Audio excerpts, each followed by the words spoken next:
ونعوذ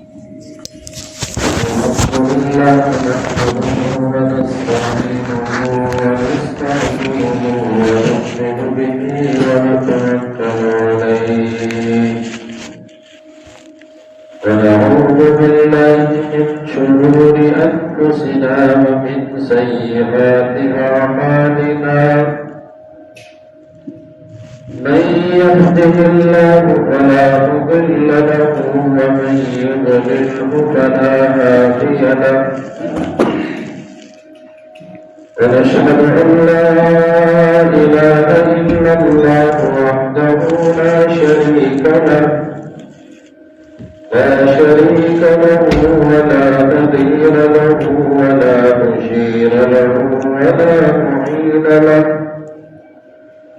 ونشهد أن سيدنا وسندنا ونبينا وشفيعنا وحبيبنا ومولانا محمدا عبده ورسوله صلى الله عليه وعلى آله وأصحابه وأهل بيته واتباعه إلى يوم القيامة.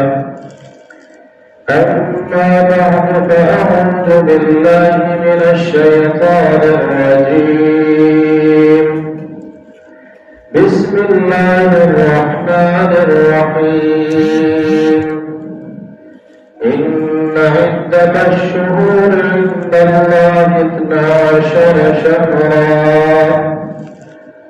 وقال رسول الله صلى الله عليه وسلم اللهم بارك لنا في رجب وشعبان وبلغنا في رمضان أو كما قال رسول الله صلى الله عليه وسلم إن الله وملائكته يصلون على النبي يا أيها الذين آمنوا صلوا عليه وسلموا تسليما.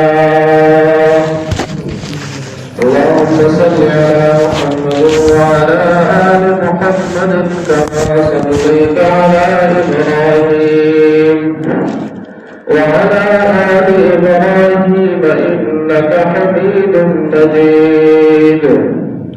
اللهم بارك على محمد وعلى آل محمد كما باركت على إبراهيم وعلى آل إبراهيم إنك حميد مجيد.